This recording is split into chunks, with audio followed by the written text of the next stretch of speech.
Welcome back to another video. Today we are joined by this lovely Ford Focus, which has got a couple of problems, really severe problems.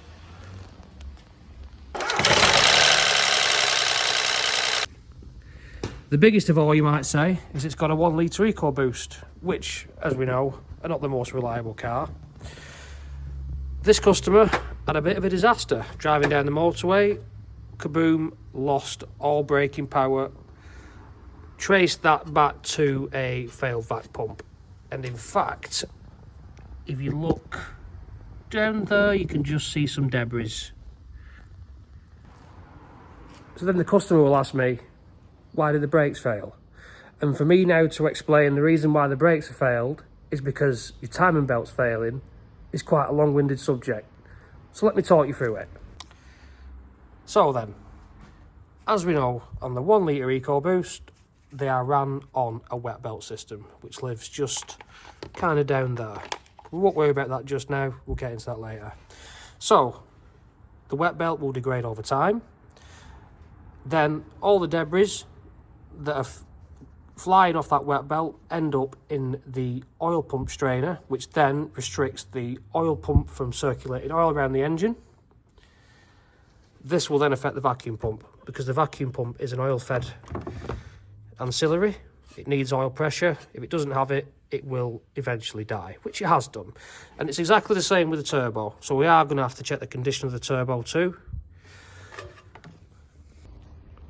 So my thinking is, what we'll do, let's get that mark off my face. What we'll do is we'll send the ramp up, sorry, send the car up.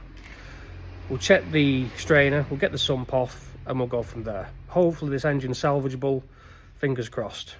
I'm ever optimistic with this one. Up we go.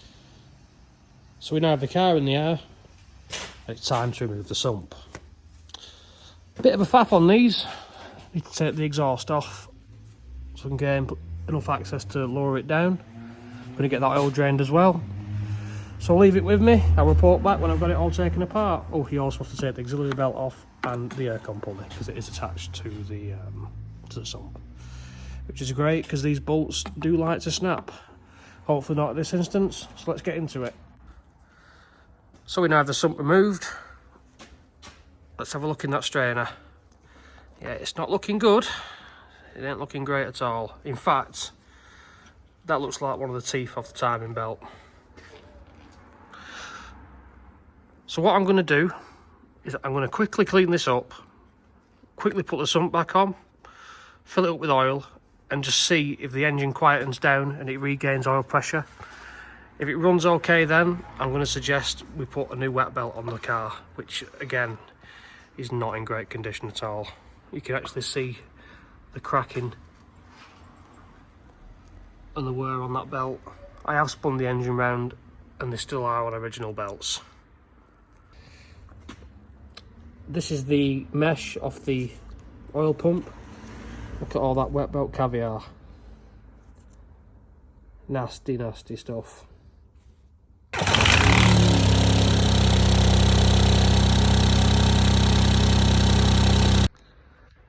So then, welcome back to Bluebird Motorcar. It's been a few days since we've had this one on the ramp. We're now going to get into it. So the plan is we're going to replace this vacuum pump, which we've already confirmed has failed, and we are going to replace the wet timing belt. And I thought I'd take this opportunity to give you a further in-depth view on how we replace the 1 litre EcoBoost wet belts. They are a really, really involved job, these. The labour time's upwards of 10 hours plus. So this one could be a long video, but bear with me, it should be an interesting one. So then, time to start taking this thing apart. The airbox has already been removed. All the pipework leading to the turbo has been taken off. Next thing on the list of things to do is to remove the rocker cover. Going to get these coil packs out, going to get the fuel rail out, all this wiring harness. There's a vacuum hose harness that goes around to the vac pump and down the back of that pipe up there. So let's get to it. Plenty of wires removed. For now, we'll just put that to one side, just gently. Also, we've got to take the fuel injector harness off too. We also have to remove these two vacuum pipes that go to the turbo. with this section of pipe work, as long as it's disconnected from the back, I just gently move them to the side and tie them up onto the top of the brake fluid reservoir, so it's all moved out of the way. Now time to remove the fuel rail.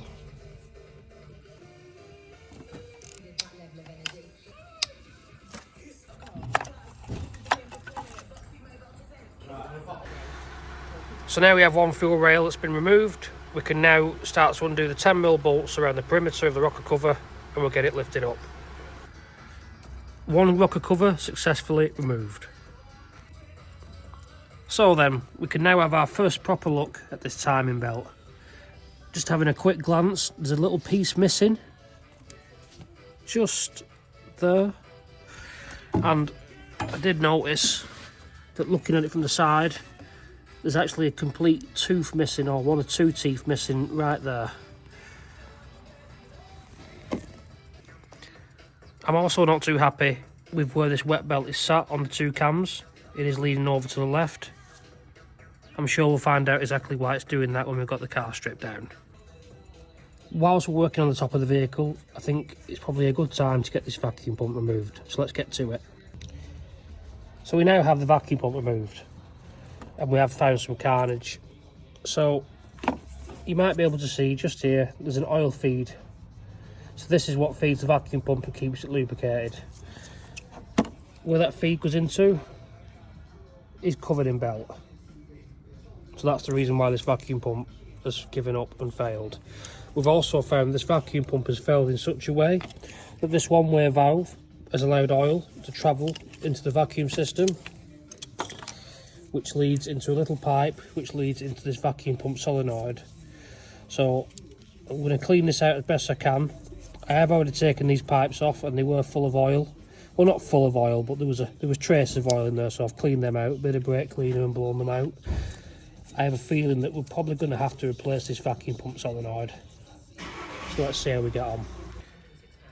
So just off camera, I've just given this top end a bit of a clean up, got rid of all the debris around the cams. It's now time to focus on getting this wet belt taken off. We're now back to the left hand side of the engine. We're going to continue the strip down. Throttle body needs to be removed, along with this pipe work and this coolant bottle. So let's get to it. So that's the throttle actuator taken off. We've now got to take off this plastic bracket and this little section of pipe work because it attaches to the front case. So we've just removed that section of pipe work, so we gain access to that side of the timing cover. I have just removed the coolant reservoir. Next thing I'm going to do is I'm going to take the bolts out of the exhaust catalytic converter so we can drop that down when we send the vehicle up. And I'm also going to stick my hand down the back end here, and I'm going to remove the upper bolt for the starter motor. Why I'm doing that, I'll show you exactly why later on in the video. So we have now sent the vehicle up. We have already removed the air conditioning pulley from the sump. Next thing we're going to have to take off is the alternator, because that's also attached to the timing cover. As you can see, this guide pulley has to come off, the tensioner has to come off, and the sump's going to have to come down, which is what we're going to do next. Also, we're going to take this exhaust down now too. So there we have the sump removed. Next thing we're going to tackle is the tensioner pulley, guide pulley and the alternator. So let's get them taken off. So we have now removed the alternator and tied it up to one side, so that's secure. Taken the bottom cover off the oil pump belt. We are now going to remove the starter motor, and following that we're going to take off the bracket for the drive shaft. One starter motor removed.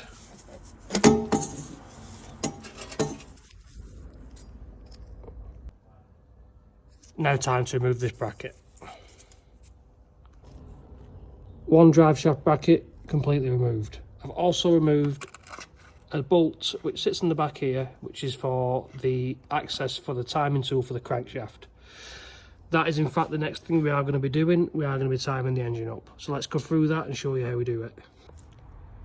Now then, before we get into how we time the engine up exactly, I just wanted to show you what timing tools we use for reference if any of you guys want to use them. We use the laser timing tools, and the serial is 6952. Really good quality kit, not the cheapest. Comes with these really handy cam locking tools, the tool for the flywheel locking as well. So I have now lowered the vehicle down. I am now going to time the engine up. Now on these, I like to start on the camshafts.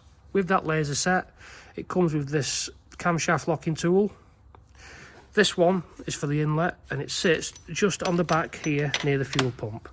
Now when that camshaft lobe is spun round, it will eventually line up with this perfectly. So I'm going to turn the engine clockwise, maybe half a rotation or so by the looks of it, so I can get that to line up just perfectly.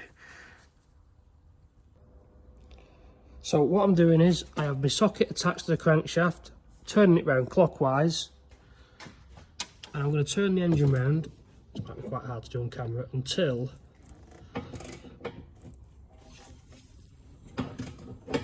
that cam lines up with that tool. You can see it coming round now. So then, as you can see, that tool now fits on that camshaft nice and snug, which will also mean that the exhaust cam tool should fit on here as well, just nicely. That's spot on. Now what I'm going to do before I bolt these down is I'm going to lock the crankshaft in place. So let me show you how we do that. So once again, you join us from underneath the vehicle. It is time to lock the crankshaft up. Now you might remember when I took that cap out of the back of the engine block before, this is where the timing tool sits in. Basically what it does is you slide it in, and it's got a thread on one end. You wind it all the way in until this is flush, and when you've made contact with the crankshaft and that is all flush, you'll know that the engine at the lower side is spot on in time. You might just be able to see that that tool is all the way wound in, but it's not quite touching the tool. So if I just turn the engine clockwise a fraction, it's locked in place. That's exactly where it wants to be. Now we'll go back on top of the vehicle and we will screw down the camshaft locking tools. So here we are back at the top end again, and it's time to bolt down the camshaft locking tools. Now the kit does come with these Allen headed bolts. Word of advice, they do need to be torqued up quite tight, not to the extent where you're stripping threads, but they do need to be really tight, just to make sure them cams don't move anywhere. So that's all looking good now. We have these locking tools bolted in nice and firmly. It's now time to raise the vehicle up once more so we can lock the flywheel. Now locking the flywheel on one of these, you have to use the hole where the starter motor once was. This tool gets bolted up into that gap, and you have this raised up section on the tool which sits in between the flywheel teeth and ensures that flywheel goes nowhere. That's how it works. One flywheel tool locked in place. This engine can physically now not move at all, which is handy because it's now time to undo the crank pulley, which is ridiculously tight and requires a tool called a torque multiplier. So here we have the torque multiplier, quite an impressive tool in itself. I'll show you more how that works in just a second, but first we're going to put this bracket on. This attaches to the back of the engine. So if you just look up here where the drive shaft bracket once was, that is where the torque multiplier securing bracket bolts onto.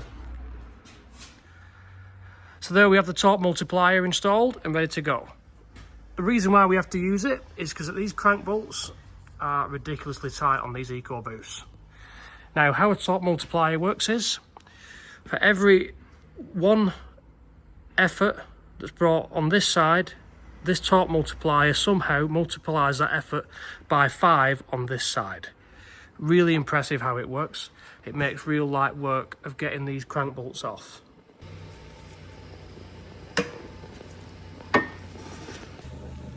So the torque multiplier has done its job nicely. I can now remove that bolt out by hand. And there we have one crank pulley removed. So then, now that we've got the crank removed, next thing I'm going to do is take this crankshaft position sensor out and I am going to remove all the lower retaining bolts for the engine casing. So there we have it. We have everything taken care of on the lower side of the engine.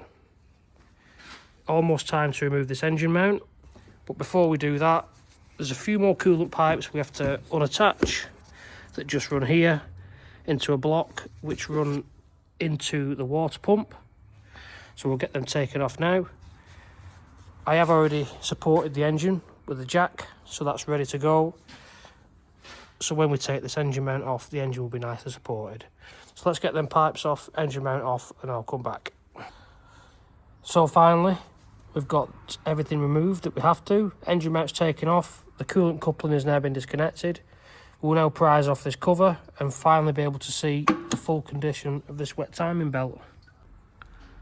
So there we finally have access to the timing belt, and what I've noticed straight away is that it's started to shred. It's actually got 2 teeth missing just here. Wowzers. Not far of completely failing this one, I think. So now that we've got that timing belt exposed and ready to be replaced, we are going to put a bit of a pause on it because it is the end of the day. This is in fact the second wet belt of the day, and I'm tired and I could do with a bit of a recharge of the old batteries. So I'll see you back here tomorrow morning. That's one night's sleep completed. Let's get back into it. Let's remove this timing belt. So there's one timing belt successfully taken off. I've also whipped the oil pump belt off, and if you just take a good look at the condition of this one, lucky it still ran really. There are a few places on this belt where it's missing teeth. Good job of getting this belt replaced now. One part of the job that's often forgotten about on these EcoBoosts is that there's an Allen headed bolt here. Just behind that there's a little gauze filter which filters out the oil passageway between the oil pump and the turbo. So let's get it removed and get it cleaned up. Looking at it, it looks quite clean. There are a few little spots. We'll go over this with some brake cleaner and some compressed air and get it reinstalled, and it'll be good to go. All clean now. Slots in there. Time now to clean up all this excess residue sealant off the engine casing. And just like that, after a major cleaning up effort, we've got these surfaces absolutely spotless. They have to be completely free of any gasket residue or any oil residue. Otherwise, you put them back together, it don't matter how much silicone you put on there, you're going to end up with oil leaks. So spend the time here and get this surface absolutely spotless. Now time to fit the new timing belt. First belt to fit is the oil pump belt. So there we have it, one new timing belt fitted, looking good. Apologies I can't record me actually installing the timing belt. I've only got 2 hands obviously, and whilst filming it would be pretty much impossible. So next plan of attack is to clean the engine casing and get it all sealed back up, and then we are going to start the rebuild. Now it's time to clean up the engine casing. We made a really good effort on the actual engine itself, so it'd be a waste not to get this looking spotless. We also are going to change this O-ring, which is a common failure point on the EcoBoost, so it's a good job of getting it done because it looks really flat and like it's about to start leaking. We're also going to replace this water pump. So let's get to cleaning. So there we have the casing all reinstalled, all torqued up to spec. There is a long-winded torquing down procedure on these. I'm not going to run through it on this video because I don't want it to last forever. Now it's time to raise the vehicle up and start rebuilding the lower side. So we are now back underneath the vehicle, and it's time to put the crank pulley back on, which I have just here. Now this crank pulley has a little slot just there that lines up with the casing, just on that little notch. Now when you're reinstalling the crank pulley, it's imperative that you put a new friction washer. Now the car will not come with this prior to stripping it down. This is a new part that you'll be installing to the car. You have to install that on a clean surface, just on there. What it does is, it stops the pulley from moving when you're torquing it up, because you do have to retorque these crank pulley bolts to an immense amount of torque. So we'll get that installed now. It's such an easy install, the new friction washer. You've just got to make sure that this surface is nice and clean, and that will just slot on there perfectly.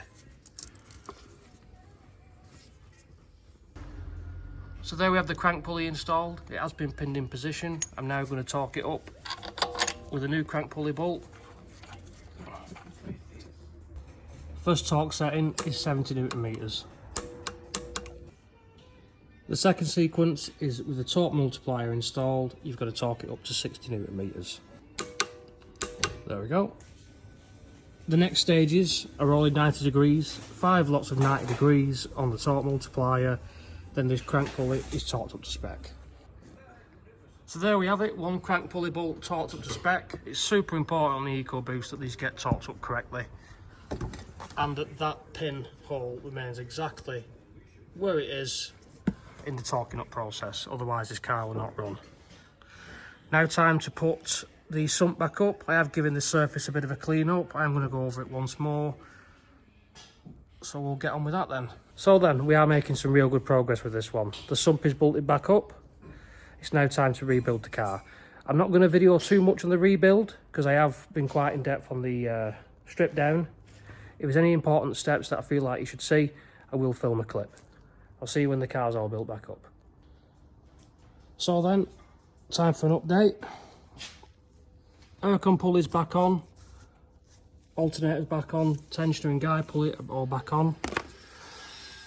We've had to do a repair on the exhaust because the stud snapped, so they've had nut and bolt and washer fitted on each side and they've been drilled out, so that is all sorted. Exhaust has been mounted, the covering and the wiring needs to be attached, but that's a job for when we get the car on the floor. So yeah, it's all good. I'm very happy with the way this one's turning out. Time to get the top end rebuilt now. Let's get to it. Quick update on the rebuild. Rocker cover's back on, plugs back on, fuel rail is now installed again.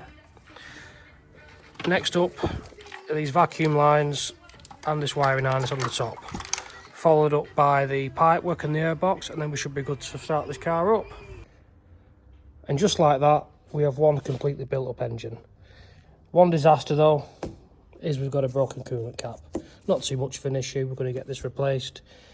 When these break like this, you have to replace the caps because they have a pressure relief valve just in there, and if that doesn't work correctly, if your car ever has an overheating issue, you can cook the engine simply from a bad and defective cap.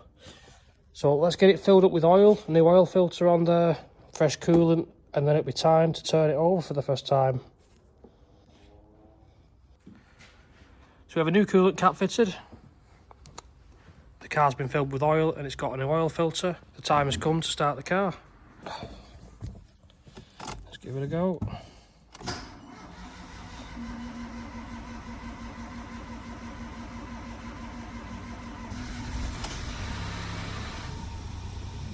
Perfect.